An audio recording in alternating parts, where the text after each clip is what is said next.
Tuh. Ya jangan terlalu ngambil profit terlalu banyak kalau untuk kalangan menengah ke bawah, karena yang ngubungin kita itu nggak menengah ke atas aja. Kadang-kadang ada yang orang-orang personal yang cari-cari keberuntungan. Nah, supaya kita nggak kehilangan mereka, kita bisa pasang harga juga, jangan terlalu mahal tapi tetap ada untung. Dari situ mereka akan rekomendasiin lagi, tapi sesuai level ekonominya. Kalau orang-orang menengah ke bawah bisa pakai cara itu, orang menengah ke atas sesuai level money-nya mereka, karena mereka referensinya banyak ya kayak gitu. Nanti lama-lama perusahaannya terkenal. The power of service kita yang udah kita kasih. Ya itu, karena udah mental semua, bos bingung. Bos gimana nih? Ini sebenarnya mereka tertarik, tapi karena bos pasang tinggi segini nggak mau turun juga. Iya nih, cucuan gue dikit. Ya gimana? Bos aja di sini baru berdiri perusahaannya, minta sekelas kayak Santa Fe, sekelas kayak Crown, susah karena bos ini masih startup, masih perusahaan baru berdiri. Jadi yang penting dibanyakin dulu kliennya, dari situ nanti orang ngelihat, oh udah pegang ini, pegang ini, pegang ini. Tapi kalau kita baru berdiri udah pasang harga tinggi, itu susah karena pesaing kita lebih banyak yang harga tinggi kualitasnya bagus, karena kita baru berdiri bos. Jadi yang penting kita banyakin kliennya dulu, jangan pasang harga yang udah tinggi dulu, itu yang susah. Karena kan orang gimana mau nyoba servis kita kalau misalnya kita udah pasang harga tinggi, udah gitu kita kliennya juga belum seberapa, belum menjual banget ke mereka. Justru yang mereka cari itu dari harganya dulu. Dari situ kan kita bisa naikin sedikit-sedikit. Kalau nanti klien kita udah makin banyak, kita bisa naikin sedikit-sedikit harganya, harga dari servis kita gitu. Susah tumbuhnya dong. Ya emang begitu, perusahaan gede emang dimulai dari begitu, gak langsung gede. Mereka emang merangkak dulu baru bisa gede. Ya tapi jangan dibandingkan, kan ini baru startup, baru berapa tahun. Kayak kemarin tender aja kita nggak lolos sama PT Bank Menara BTPN, kita nggak lolos karena dia cari agent yang usianya 4 tahunan. Sedangkan kemarin gua coba masukin lagi, mohon-mohon sama bagian procurement, nggak bisa. Karena umur dari perusahaan yang tempat gue kerja itu masih 2 tahunan. Ya gue mau bilang apa sama bagian procurement? Gue mau rayu-rayu gimana, nggak bisa bu, ini udah kebijakan kantor, kita cari yang agennya usianya 4 tahunan bu pengalamannya. Ya ibu tunggu aja dulu, mungkin nextnya kesempatan ibu, sekarang kita pilih yang lain gitu. Oke pak, siap, noted gitu. Jadi perusahaan-perusahaan gede itu juga ngelihat track record dari perusahaan itu. Semakin lama, semakin banyak klien yang dikenal kayak internasional, kayak Limited, PTY Ltd, terus apa namanya, perseroan terbatas, terus Rep Office yang terkenal mungkin sekelas Unilever, sekelas Hero, sekelas Lotte. Nah itu dongkrak tuh, karena kadang-kadang mereka juga udah dikasih begitu, bu mohon izin boleh minta PIC-nya Lotte sebentar ya bu. Bukannya saya nggak mau ngasih, saya akan koordinasi juga ya dengan pihak Lotte-nya apakah mau memberi atau tidak, karena ini saya juga kerjasama dengan Lotte. Apakah Lotte bersedia untuk dimintakan datanya untuk keperluan dari klien kami seperti ibu ini. Kayak kemarin aku kerjasama sama PT YKK Zipper itu dia juga minta kayak gitu sistemnya. Terus apa namanya, PT itu yang bergerak di bidang ban, Bridgestone.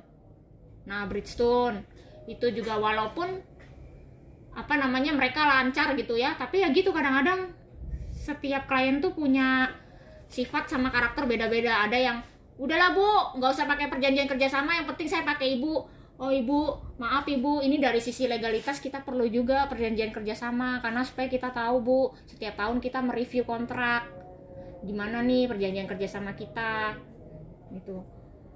Oh iya deh, iya bu, jadi makasih ibu udah terus pakai kita, jasa kita, tapi kita juga perlu bu secara sisi hukumnya juga kita perlu perjanjian kerja bersama, kontrak kerja, karena kan kita juga ada bagian legalnya juga gitu. Oh iya, supaya kalau misalnya ada selisih paham atau ada hitam di atas putih, kita nggak ada slack, nggak ada permasalahan karena semua udah tertulis di perjanjian tersebut gitu. oh iya benar juga. Jadi kadang-kadang ada yang klien modelnya kayak gitu, jadi kita pinter-pinter giring mereka juga gitu. Ya nggak bisa disamain sih, setiap perusahaan punya budayanya beda-beda gitu. Itu yang aku dapet ya. Kayak ya sekelas yang gede-gede pun ada yang tetap pakai yang murah juga ada. Kadang-kadang ya gitu, ada prinsip kebutuhan juga. Bu, kalau ibu mau saya pakai terus, ibu bisa kasih saya berapa kalau saya pertahankan ibu sebagai vendor? Saya sebagai PIC juga minta. Dia bilang gitu. Ibu bisa kasih saya berapa supaya saya nggak nyari-nyari vendor lagi. Tapi rutin ya Bu, tiap berapa bulan saya, atau enggak tiap berapa tahun saya dikasih sama ibu. Ya intern aja lah gitu. Biar saya nggak buka-buka pengadaan, saya nggak buka-buka bagian purchasing gitu. Nah, ada tuh, itu belajar dari bos besarku kayak gitu, si almarhum itu. Dia kasihlah ke Shell Indonesia, ke apa tuh namanya, perusahaan-perusahaan internasional yang lain. Dia adalah amplop yang dia kasih. Ya semakin banyak dia kasih, ya dari yang dia kasih itu kan, oh iya saya tahu, contohnya Mitsubishi Corporation, anak perusahaannya semua itu udah disabet semua sama almarhum. Diambil semua anak-anak perusahaannya Mitsubishi karena dari PIC satunya itu kita udah ada perjanjian. Pak, ini Mitsubishi baru bikin PT lagi Pak, ada expat lagi nih, ada TKA-nya, saya arahkan ke Bapak lagi ya Pak gitu. Oh boleh Bu, boleh. Padahal mah itu formalitas, karena sebelumnya udah ada omongan intern yang kasih fee itu ke PIC. Nah kadang-kadang ada perusahaan yang seperti itu, tapi ada juga yang perusahaan nggak mau yang sistemnya dikasih gitu karena dia ada kode etik. Bu, maaf saya nggak ada terima titipan. Ada yang kayak gitu dari awal, dia udah ngasih tau kayak gitu. Biasanya yang kayak gitu itu perusahaan-perusahaan yang udah lumayan go public banget lah, itu biasanya ini. Tapi kalau kita kenal secara personal, mungkin masih bisa lah nego-nego sama ngelobi-lobi sama orang itu untuk masalah fee ya buat orang itu. Terus dari situ kita juga bisa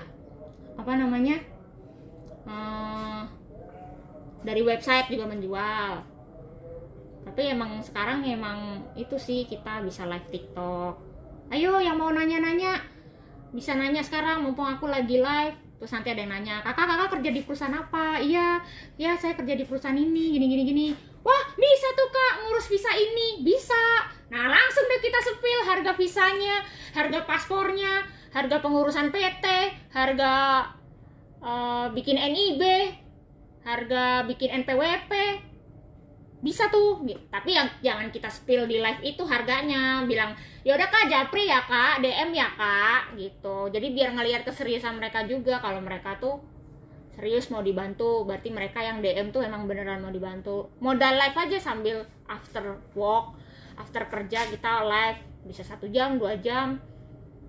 Plusnya ya itu dari akun TikToknya itu juga naik followernya, karena udah tahu yang dibentuk itu tentang, yang diomongin itu tentang visa, paspor di selama siaran itu. Jadi lama-lama kita dikenal kayak gitu, kayak bangun brandingnya lah, bangun brandingnya di sosial medianya kayak gitu. Yang perusahaan-perusahaan sekarang gencar-gencar tuh ngelakuin kayak gitu. Ini aku lagi kasih ini loh, sepil lagi kasih sepil rahasia dapur loh. Ya ini udah lapangan. Terus kadang-kadang kita bikin pameran B2B, business to business. Dari situ pameran kita bikin banner. Nah nanti kita waktu pameran tuh kita ya print 1 lembar lah, isinya nomor, nama, nomor telepon sama emailnya dia, karena yang datang di pameran itu kan pasti kepala keluarga dari kerjanya, backgroundnya dari mana-mana. Tapi kalau lebih tepat sasaran, waktu itu yang pernah udah dijalanin tuh pameran yang kebetulan yang datang bule-bule. Waktu itu aku pernah pameran kebudayaan Skotlandia. aku di Lipo dulu. Jadi yang datang tuh orang bule-bule. Nah kebetulan ada orang dari sekolahan NGIS tuh datang, NGIS North Jakarta Intercultural School yang di Kelapa Gading. Nah itu ternyata PIC-nya ikut datang. Dari situ dia tahu perusahaan, oh pengurusan visa, oh kalian ada di sini juga. Ini kan eventnya nggak resmi. Ya nggak apa-apa, kita nggak resmi pun kan kita pingin terlihat juga di event-event, nggak harus yang resmi-resmi. Oh boleh deh, gini. Kebetulan saya juga lagi nyari. Kebetulan dia lagi datang di situ untuk liburan aja, tapi kebetulan karena kita datang deketin mereka langsung lewat event itu, dari situlah kita bisa minimal tahu nih sebelum kerjasama. Oh berarti cara kayak gini efektif. Terus bisa juga kalau misalnya klien sekolahan itu udah kerjasama, dia biasanya tiap tahun bikin buku tahunan buat dibagiin ke murid-murid sama orang tua siswa.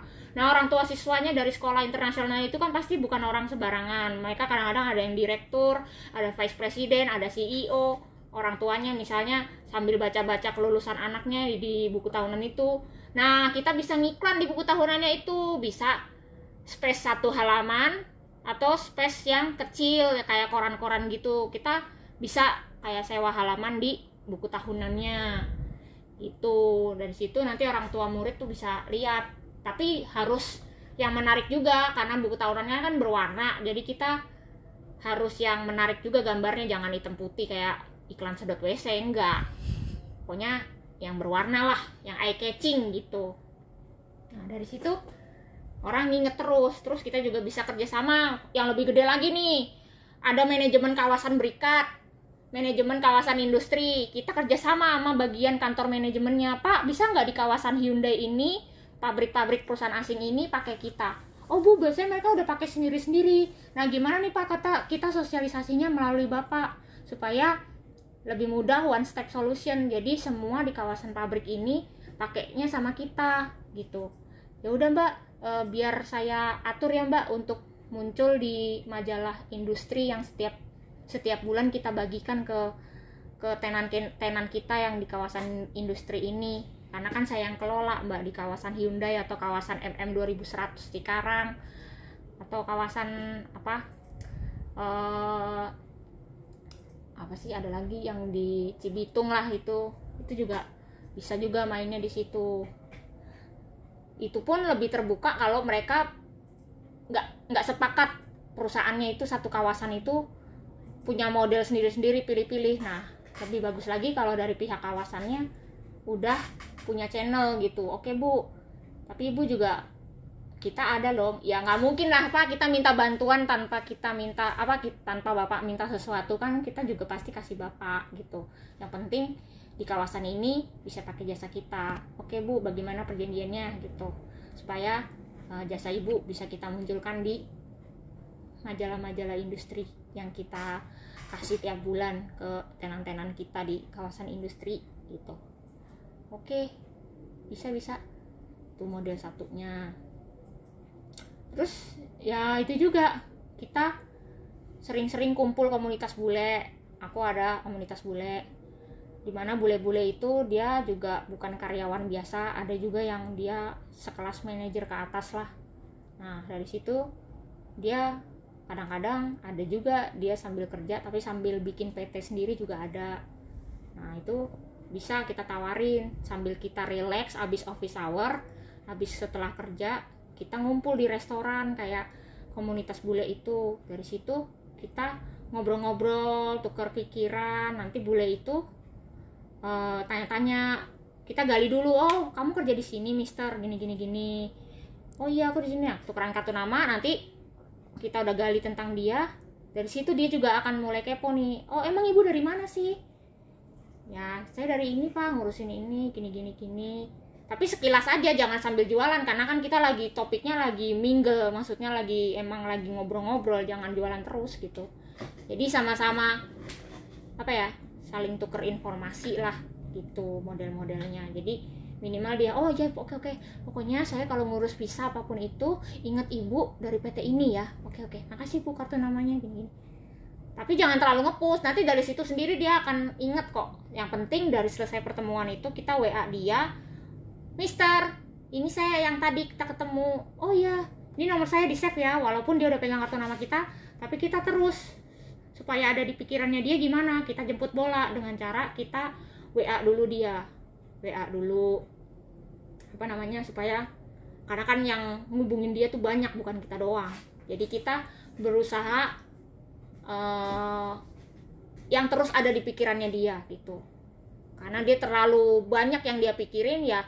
Supaya kita ada di dekat pikirannya dia ya, kita coba dulu sapa dia, maksudnya apa namanya, WA dia kayak, ya simpen ya kontak saya nih Mister yang kemarin. Jadi nggak nunggu dia nyapa kita dulu dengan nyimpen kartu, pasti kan dia juga ribet, dia punya banyak kontak gitu ya. Kita jemput bola lah, kita langsung japri duluan lah. Ya ini Mister, saya apa namanya kontak saya nih. Oke saya simpen tuh. Dari situ terbentuk ya. Kadang-kadang karena aku yang sering kayak gitu kan, kadang-kadang bule itu, oke, Molly bisa nggak kamu ketemu saya di sini, ini suka diajak apa namanya ya, keluarlah hangout gitu sama dia. Terus aku tanya-tanya, relax aja ngomongin gitu. Iya, aku suka ini golf gitu. Oh, kamu suka golf gitu. Iya, aku suka golf di sini. Nah, udah kelihatan nih. Kalau suka golf berarti udah kelihatan nih apa level-levelnya dia nih. Kalau udah suka golf berarti udah menengah ke atas nih. Nah, berarti kita sesuaiin juga cara bicaranya sama orang ini. Nanti dari situ kita gali-gali, oke, gimana nih kamu kerja di sini aja cukup atau kamu ada rencana lain gitu. Oh enggak sih, gini. Dari situ kan kita tahu ceritanya dari masing-masing orang asing ini gitu ya. Modelnya sih kayak gitu ya.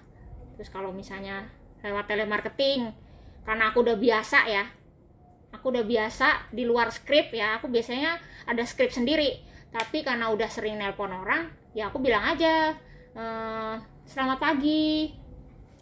Ya pagi. Nah itu kita sesuaiin orang yang kita ajak tuh ngomong tuh dia buru-buru atau slow. Kita sesuaiin. Jangan kita punya model sendiri, tapi kita sesuaiin, fleksibel lah gitu. Iya ibu, saya Mondi dari ABC. Oh apa ya, iya kita itu ini bu, kita jasa untuk bisa bantu ibu dalam kerjaan ibu sehari-hari, untuk bantuin ibu pengurusan visa, paspor, kitas, dokumen-dokumen perusahaan lainnya bu, seperti NIB, gini. Nah, ibu kan di sini ini ya bu ya, manajer HRD. Nah, untuk kita bisa masukkan ke ibu apa namanya, saat ini mungkin ibu ada email gitu, langsung dia kasih gitu. Terus dari situ kita juga tanya-tanya, bu emang di sini orang asing atau tenaga kerja asingnya ada berapa? Oh ada 100. Oh banyak ya bu ya. Gimana bu, dalam sebulannya itu berapa orang perpanjangan gitu? Oh ada sekitar 5 mbak, tapi itu jadwalnya beda-beda. Ada yang Februari jatuhnya, ada yang Maret jatuhnya, ada yang April gitu. Oh oke, ini kan saya hubungi ibu di Maret ya, berarti yang di Maret ini ada bu yang di akhir Maret. Oh kebetulan udah running semua mbak, udah jalan prosesnya. Oke nggak apa-apa bu, kita di sini sifatnya fleksibel bu, bebas. Jadi boleh dong kita yang jatuh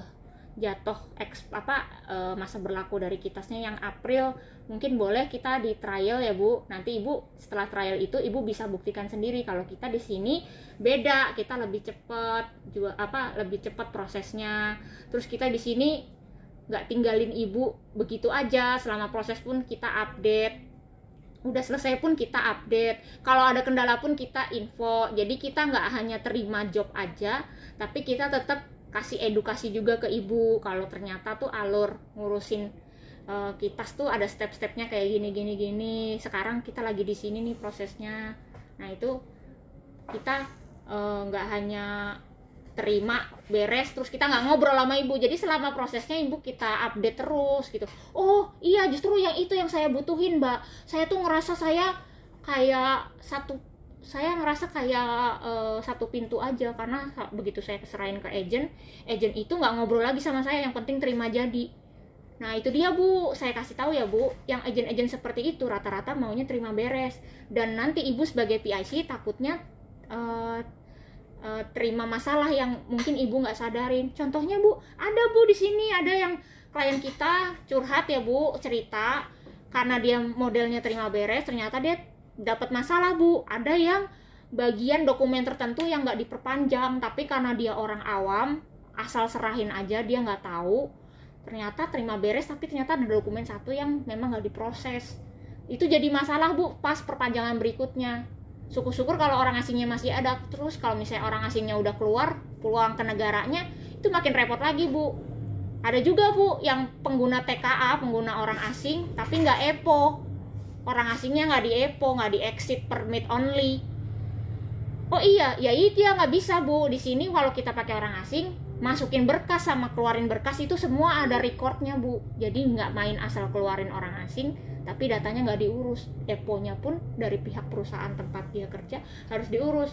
Oke, kok gitu Mbak? Gitu. Ya karena masalah Bu, kalau orang asing itu masuk lagi ke PT yang berbeda, karena berkasnya dia belum dicabut di PT Ibu, dia nggak bisa masuk Bu, karena dia statusnya masih karyawan. Walaupun secara teknis orang itu udah nggak bekerja di situ gitu. Oh gitu ya gitu. Nah iya Bu, jadi kita di sini bantu ibu tuh nggak dari sisi terima beres aja kan. Jadi kita kasih tahu ibu kalau stepnya tuh begini gini gini. Jadi supaya ibu juga nggak dapat masalah gitu. Terus kalau ada sidak Mbak, saya takut banget nih Mbak kalau sidak gitu-gitu ya. Ya kalau ada sidak, ibu nggak perlu takut selama dokumen ibu lengkap. Yang penting ibu ikutin arahan, dan ibu juga harus transparan dan jujur ke kita. Orang ini sebenarnya mau kerja apa meeting aja, dan itu dijelaskan kerjanya ngapain. Kalau dia instalasi mesin, berarti itu jatuhnya kerja Bu, bukan meeting. Karena Bu, kalau ibu anggap sepele, pasti ada aja orang dalam yang lapor ke imigrasi. Nanti tiba-tiba orang asingnya dicekal. Banyak Bu kasus kayak gitu. Iya sih Mbak, saya takut gitu-gitu. Ya iya, karena kalau udah ada orang asing pasti disorot sama imigrasi Bu, gitu. Jadi nggak bisa ibu asal-asalan nggak perhatiin itunya, karena ibu sebagai pengguna TKA, pengguna orang asing, ibu udah disorot sama imigrasi sama Depnaker. Nah dimana kalau untuk orang asing yang nanti kerja periodenya 1 tahun, dia udah harus punya BPJS juga Bu. Ibu nggak boleh cuekin dia nggak punya BPJS, harus punya BPJS kesehatan, ketenaga kerjaan, itu harus diperhatiin. Tapi kalau di bawah 1 tahun itu masih belum diperlukan gitu. Oh gitu. Aduh, saya ngobrol sama Mbak nih baru pertama tapi udah banyak dapat insight nih, udah banyak dapat ilmu. Aduh, seneng juga ya dengan PT ABC ini ya. Ya, nah ini kalau ibu ada waktu nih mungkin minggu ini kita bisa setting Bu. Ibu kantornya di ini ya, Serang ya. Bisa Bu, kita juga di sini ada kendaraan juga ke sana. Nanti kita bisa tim kita untuk kenalan lebih dekat ya. Jadi kan sekarang ibu kenalan sama saya lewat suara aja. Ibu bisa lihat saya nih seperti apa. Nanti saya bisa bawa tim saya nanti ke kantor ibu, biar kita bisa kasih tahu tim-tim kita siapa aja sebelum itu. Nanti ibu juga kalau mau kunjungan ke kantor kita juga bisa atur set appointment gitu. Nah dari situ, oh iya ya boleh. Tapi saya ini agenda yang Maret belum ada Mbak. Nggak apa-apa Ibu, kita kan bisa set untuk yang di April. Nah Ibu, yang di April ini ada berapa orang? Langsung. Jadi kita harus harus 5 langkah memikirkan omongan kita ke orang itu. Jadi supaya terus jalannya lanjut kita ngomong. Oh 5 orang juga Mbak di April. Oke. 5 orang ini di bulan di tanggal berapa aja Bu? Saya boleh catat ya Bu. Jadi bener-bener kita gali info tapi sambil ngobrol. Oh di tanggal ini. Oh oke. Kalau boleh saya tanya Bu, 5 orang ini apakah bawa keluarga juga Bu? Mereka sekalian perpanjangan, family-nya, istri dan anaknya? Oh enggak Mbak, kebetulan mereka cuma TKA aja gitu. Oh iya oke. Warga negaranya apa Bu? Ini kita rata-rata ini aja kok Mbak. Australia aja. Oh oke. Australia. Semuanya mereka ini ya Bu, paspornya masih valid ya Bu. Jadi jangan sampai nanti pas kita perpanjangan paspornya dokumen-dokumennya ternyata ada yang belum diperbarui. Jadi ibu bisa sambil sekarang nih ngingetin nih ke orang-orang asingnya paspornya supaya diupdate juga, karena kalau paspornya belum diupdate kan kasihan bu, selama proses pengurusan ternyata paspornya udah mau expired, itu kan takutnya jadi masalah bu, karena kan paspor itu ibaratnya identitas atau nyawanya orang asing selama dia ada di Indonesia gitu. Oh iya bu, aduh bu makasih banget ya, saya di sini tuh sebagai PIC sama user ngerasa terbantu banget. Jadi saya nggak ngerasa sendirian bu kerja di kantor ini, karena saya maksudnya agent tuh bener-bener berfungsi banget gitu, nggak hanya bantuin doang dokumen, tapi dia bener-bener bantu dari sisi yang semuanya lah gitu. Jadi nggak hanya yang terima-terima job aja gitu. Ya emang harus seperti itu bu gitu. Jadi saya sangat menyayangkan kalau ibu ternyata pernah kecewa, pernah dibegituin sama agent gitu. Iya mbak, saya trauma gini gitu. Iya bu. Nah terus urusan harga mbak. Nah kalau urusan harga kita bisa lihat bu dari keseluruhan total orang asing. Nanti dari sini bisa kita kasih best price ya buat ibu ya. Karena kita untuk harga bisa menyesuaikan dari jumlah orang asing ibu itu. Tentunya berbeda ya bu, dari satu orang yang diurus sama lebih dari 50 atau lebih dari 80, kayak ibu tadi bilang 100 ya, itu bisa kita pertimbangkan gitu. Oh iya ya, dokumen-dokumen lengkap ya? Lengkap bu, kita di sini perseroan terbatas, kita legal bu. Kita ada websitenya, ibu perlu kita kirimkan NIB, kita bisa nanti kirimkan NIB, akte kita gini. Jadi kita bisa kirimkan dulu ke ibu lewat email gitu. Aduh saya jadi nggak enak nih, belum undang meeting ibu tapi saya udah dikirimin dokumen lengkap ibu. Ya kan gimana ibu mau tahu kalau kita belum kirim kan gitu. Iya sih gini. Oke bu, kayaknya bagus nih, saya bisa nih pertimbangkan sama tim saya, sama pimpinan saya gitu. Iya bu gitu. Oh ya ibu, maaf ibu ini tadi kan HRD manager ya. Ibu di sini apakah PIC-nya saja atau sama tim? Oh cuma saya aja mbak, kebetulan yang tanggung jawab gitu. Oh berarti ibu memang pihak yang bertanggung jawab di sini ya untuk pengurusan orang asing ya? Iya memang saya gitu. Oke. Oh nama ibu Puspita ya gitu. Oke makasih ya Bu Puspita. Ya mbak, ibu ada handphone nanti saya langsung WA gitu. Oh ada juga mbak nih, langsung catat. Nanti saya langsung ini juga ya bu, coba tes kontak ke WA ibu ya gitu. Oh iya. Makasih ya mbak. Aduh saya bener-bener ngobrol baru pertama kali tapi kayak ngobrol sama temen gitu. Enggak bu, ya emang kita mesti kasih tahu seperti itu bu. Gini. Iya saya jadi tahu lapangan tuh ternyata seperti itu ya. Iya bu, jadi kita nggak boleh sepele kalau kita sebagai pengguna TKA tuh banyak yang harus diperhatikan. Jangan sampai ibu yang kena kesalahan atau ibu nanti kena sidak sama pemerintahan yang ibu nggak tahu harus gimana. Banyak bu yang kayak gitu. Oh iya. Kirim email, dari situ mulai rajin follow up. Selain rajin follow up, ngajakin ketemuan lagi, terus mulai tanya ininya. Terus kalau misalnya ini kita janjiin lagi fee, oke bu, saya juga bisa dari kami juga bisa kasih fee untuk ibu, untuk kita bisa kerjasama gitu. Jadi ibu maunya dalam bentuk persentase atau bagaimana, dari selisih atau bagaimana gitu. Boleh deh mbak, gini kayak saya suka deh yang fleksibel gini, nggak kaku gitu. Iya, jadi kita bisa menyesuaikan bu gitu. Nah nanti kita bisa juga atur nanti untuk masalah kontrak yang lainnya, nanti tinggal kita ada urusan masalah PPN nanti kita sebutkan di situ. Biasanya harga kita ini belum termasuk PPN. Nah nanti harga kita nanti setelah kita breakdown di tabel itu ada tambahan 1 baris lagi PPN. Tuh nanti ada subtotal, ada total. Nah ibu nanti ngeliat nih breakdownnya gitu. Ya. Nah boleh juga nih nanti ibu kan sebagai HRD manager pasti kan punya komunitas ya di WA ya, pasti sesama HRD manager PT lain pasti ibu banyak kenal gitu. Ibu tahu aja ya, pasti bu sesama profesi pasti ada komunitasnya. Boleh bu, karena ibu nanti sudah pakai kita atau ibu sudah merasakan servis kita, ibu boleh cerita juga ke grup ini gini. Nah nanti dari situ tuh kita juga bisa kerjasama ke ibu karena ibu udah rekomendasikan. Nanti kita infokan begitu PT yang sudah ibu rekomendasikan menghubungi kita, ternyata mereka nanti akan kita tanya, tahu kita dari mana? Oh ternyata dari Ibu Puspita, berarti saya tahu nih PT ini ternyata taunya dari ibu karena kan sama-sama satu kawasan industri gitu. Nah dari situ kita akan catat Bu, nanti dari pimpinan kita langsung Bu yang akan menghubungi ibu masalah ini. Mbak aku jadi nggak enak nih gini.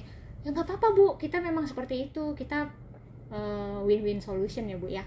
Tapi kita di sini nggak hanya win-win, tapi kita di sini emang benar-benar bantu juga kasih tahu arahan, edukasi tentang dunia keimigrasian gitu. Oh iya Bu, dan Bu Puspita juga perlu tahu ya, dunia keimigrasian ini dinamis Bu, banyak banget perubahan. Setiap ganti direktur PPTKA itu berganti pula kebijakannya Bu. Kayak sebelumnya siapa, sekarang jadi Pak Silmi Karim. Pak Silmi Karim punya kebijakan baru. Nah itu akan mempengaruhi ke peraturan baru. Nah itu kita akan pelajari di mana indeks visa sekarang makin rinci, yang dulu agak umum sekarang makin rinci.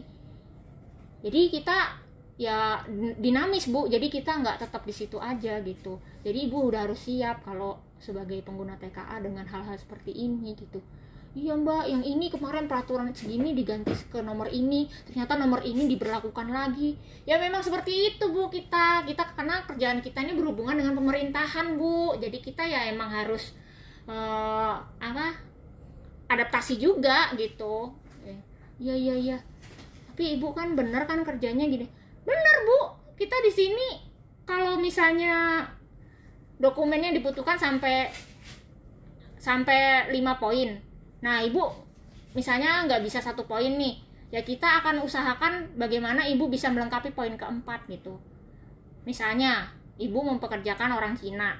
Orang Cina rata-rata itu mereka susah ijazah, apalagi kalau mereka pekerja kasar. Nah itu gimana menjembataninya itu orang Cina itu ada sertifikat keahlian atau kompetensi untuk mendukung mereka bekerja di perusahaan itu selain ijazah, karena mereka nggak bisa tunjukkan itu kan, apalagi mereka juga masih muda-muda nih dipekerjakan, itu belum memenuhi syarat umurnya nih. Nah itu makin sulit lagi kalau ibu nggak bisa kasih bukti-bukti dokumen lain yang mendukung, kayak dia mungkin pernah ikutin kursus ngelas mesin atau apalah, itu penting Bu gitu, karena nggak mungkin dong dia nggak ada sertifikat tiba-tiba ditaruh di mesin ini, orang ya bertanya-tanya apa yang mendasari dia bisa mengoperasikan mesin itu kalau kamu aja nggak punya sertifikat keahliannya gitu.